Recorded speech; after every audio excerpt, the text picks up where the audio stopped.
এখন একটা বড় পক্ষকে আপনি আলাদা রাখলেন, সেখানে তো প্রতিদ্বন্দ্বিতাই থাকলো না। এই পুরা মাঠটা তো বিএনপির গোছানো মাঠ এই মুহূর্তে। জামাত এখানে ভাড়াটে, সাময়িক এসেছে, কয়েকদিনের জন্য এসেছে।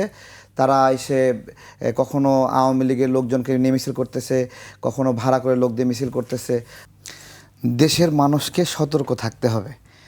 জনগণের ভোট ছাড়াই জামাত নির্বাচিত হতে চায়, তাদের প্রার্থীরা এমপি হতে চায়, নকল সিল বানায় গ্রেপ্তার হচ্ছে। এই ঘটনার পরে জামাতের সামগ্রিক নির্বাচনী কার্যক্রম স্থবির রাখা উচিত ছিল।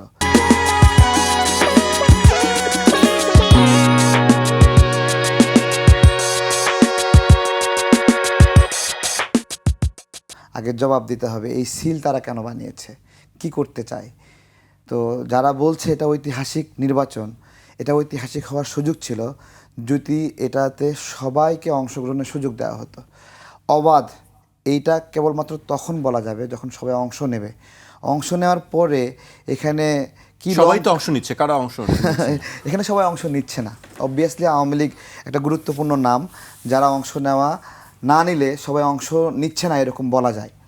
সবাই অংশ নিচ্ছে না। তো আপনি আপনি সবাই অংশ নেওয়ার পরে যেই যেই সংকট তৈরি হতো, আমি আপনাকে বলছি, এখন তো যারা বাংলাদেশের রাজনীতিতে দুই পক্ষের মানুষের মাঠ পর্যায়ে রাজনৈতিক ইস্টাবলিশমেন্ট আছে, একটা হলো বিএনপি আর একটা হলো আওয়ামী লীগ।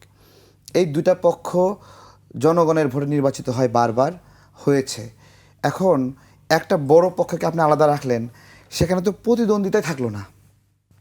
এই পুরা মাঠটা তো বিএনপির গোছানো মাঠ এই মুহূর্তে। জামাত এখানে ভাড়াটে, সাময়িক এসেছে, কয়েকদিনের জন্য এসেছে।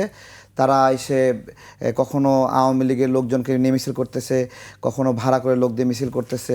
তাদের তাদের টোটাল কমিউনিটি একটা ওয়ার্ড যখন একসঙ্গে করে তখন দেখা যায়, কিন্তু ওয়ার্ড পর্যায়ে, ইউনিয়ন পর্যায়ে তাদের তো এই এস্টাবলিশমেন্ট নাই। তাহলে এই এস্টাবলিশমেন্ট যাদের নাই, তারা কি ভিত্তিতে নির্বাচনের একটা প্রতিদ্বন্দ্বিতার জায়গা আসে?